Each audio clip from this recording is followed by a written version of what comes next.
Thank you, everybody, for coming to the Aaron Torres Podcast YouTube page. If you could do me a quick favor, see that little subscribe button at the bottom of your screen? Go ahead, click that subscribe button. Really does help our channel grow, our audience grow, and I really do appreciate it more than you know. So click that subscribe button. Appreciate your support. Now, here's the video that you came here for. Do want to go ahead and talk about a little topic that we discussed quite a bit here on the YouTube channel over the last year or so that we frankly just haven't talked about as much. That is the Colorado Buffaloes, Coach Prime, Deion Sanders. Yes, I know Coach Prime and Deion Sanders are the same thing. Forgive me, whatever. It's been a minute. But it's been a minute because, bluntly, there just hasn't been a lot of news that has come out of Colorado. That's a good thing. It's the offseason. It's quiet. It's whatever. Now, to Colorado's credit, Deion Sanders Jr., well-off media, they always do an incredible job keeping us updated on what's going on. But I only bring it up because there really hasn't been that much going on. Coach Prime should be hiring a new defensive coordinator here any day now, maybe by the time you listen to this. So maybe we'll react to that when it ends up happening. I bring it up because even though there isn't a lot of news coming out of the program, I did see something very interesting that I do think is at least worth discussing, and it involves Jordan Seaton, the high-profile, five-star offensive tackle who committed and is now signed with Colorado. I think everybody knows the story, but he was the #1 offensive tackle in all of high school football. He was a guy that was publicly down to Oregon, Alabama, Ohio State, and Tennessee, then shocks the world, commits on national TV to Coach Prime, Colorado, on Skip Bayless's show, Skip's Undisputed show with Keyshawn Johnson and Michael Irvin, and he ends up becoming a Colorado Buffalo. Well, I bring it up because he's now on campus, not a ton coming out on that. But on Wednesday, we have our second National Signing Day. And surrounding that, the Denver posted a profile of Jordan Seaton. Now, he signed early, but kind of keeping with the National Signing Day theme, the Denver Post ended up doing an article where they interviewed a bunch of Jordan Seaton's former coaches, kind of explained who this kid is and what Colorado is getting in this kid. And I'm here to tell you some very interesting quotes. And let's be blunt, I'm just not going to beat around the bush. Some quotes that make me think, I'm just going to say it, that this kid might be even better than we think and certainly good enough to start from day one. So Denver Post went ahead, interviewed a couple coaches that worked with him at the Under Armour All-American game, and a couple quotes stood out that I just want to read to you. The first one talked about the smarts of Jordan Seaton. This quote came from his offensive line coach in that game, Torian Wilson, a former NFL player who spent several years in the NFL. He was the offensive line coach in that game. First one stood out was the smarts of Jordan Seaton. He said he actually moved to right tackle. The other tackle was out for a specific play. Jordan just ran in there and said, "Coach, I can play right tackle," and he ended up getting the ball run his way. So I love the fact that this kid is smart, this kid is willing, this kid is whatever. But on top of that, thought there were some much more interesting quotes about his potential and capability. Here is what Torian Wilson said about Jordan Seaton. So he said he moved to right tackle. The other tackle, we talked about that one. Okay. So in terms of, is he ready to play right away? Remember, Torian Wilson, guy who played in the NFL, played major college football. Here is what he said about Jordan Seaton's ability to play right away. He said, "I think he's ready, just for the simple fact of being ahead of his time and just realizing and seeing how locked he is into this game. He's ahead of his time when it comes to understanding what are we trying to accomplish with this offense. I think he can come in and contribute right away." Here's the kicker. It's hard for freshman tackles to do that, but he's not an average freshman. Then from there, this was the actually very interesting quote. He said, they asked him, who is the player that Jordan Seaton reminds you of the most? And he said, you ready for this? He said, Laramie Tunsil, 4-time Pro Bowler with the Houston Texans, who's in like his 7th year in the league. This is what he said. He said, Laramie Tunsil, the polish of his techniques, the way he hones in on how he does things, how he goes about what he did in practice, and how he went about the game. Wilson said, you could just tell how locked in he was with what he was doing, especially in the technique. People don't just replicate Laramie Tunsil. He's one of the top technicians in the NFL. So you just had right there a former NFL player who trains offensive linemen in high school and college. It is worth noting that as well. He prepares kids for high school, for college, but also college for the NFL, like draft training. Just said right there that he believes this kid is ready to play right away and that his upside is Laramie Tunsil, a 4-time Pro Bowler. If that is what Colorado is getting now, obviously Laramie Tunsil wasn't a finished product the day he stepped foot on college campus. But if that's what Colorado is getting, look out. It could be scary season. Now, it is worth noting there was one more quote. I don't want people to say, oh, you didn't tell the whole story, Torres.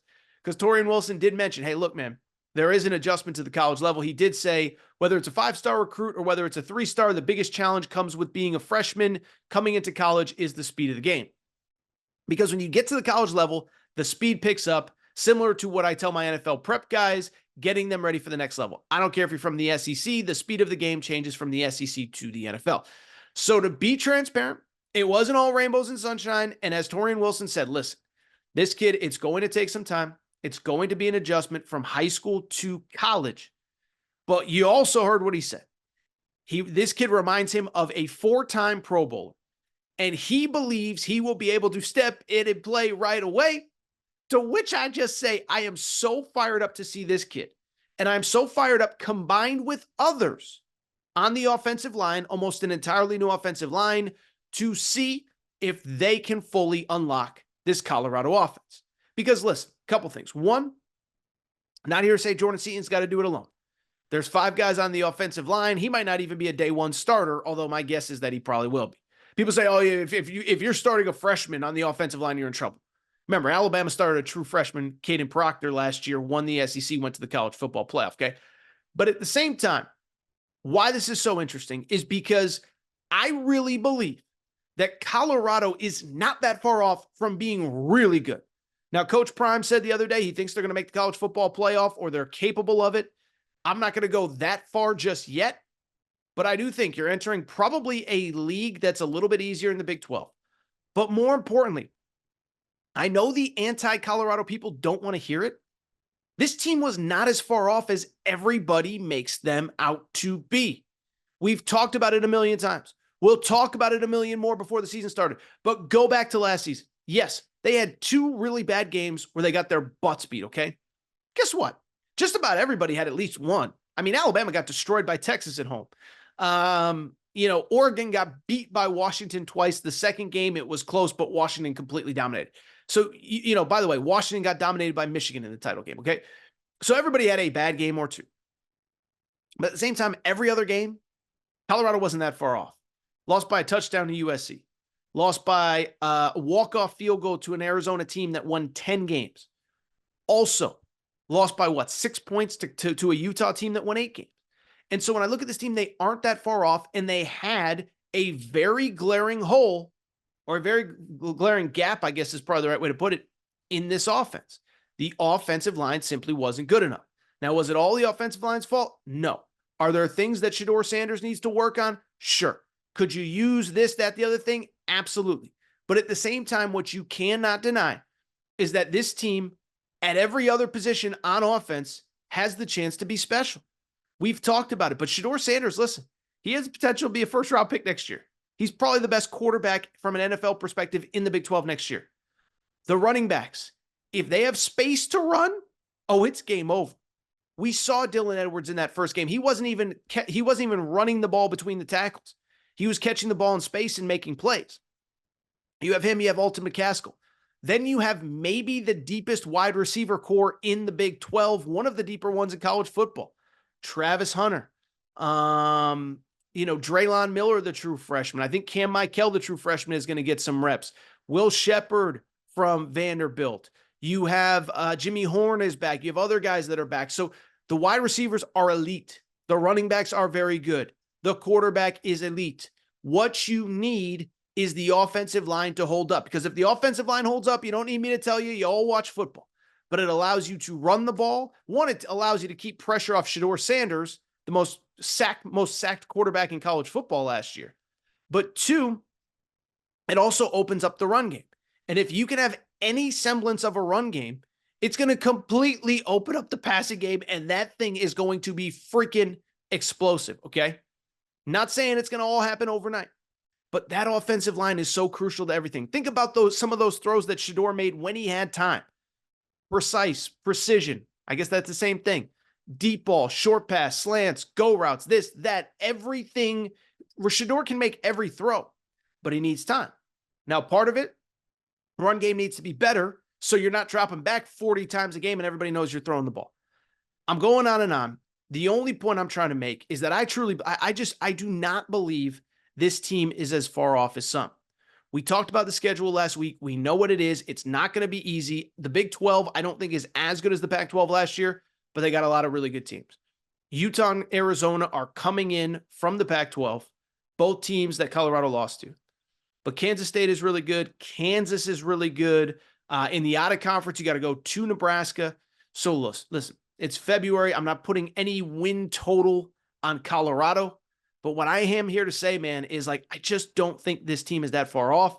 But what I do think is they need help from the offensive line.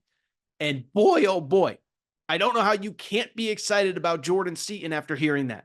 You had a former NFL player who coaches NFL draft prospects, who preps high school kids, who played in the league, say he thinks this kid's upside is Laramie Tunsil.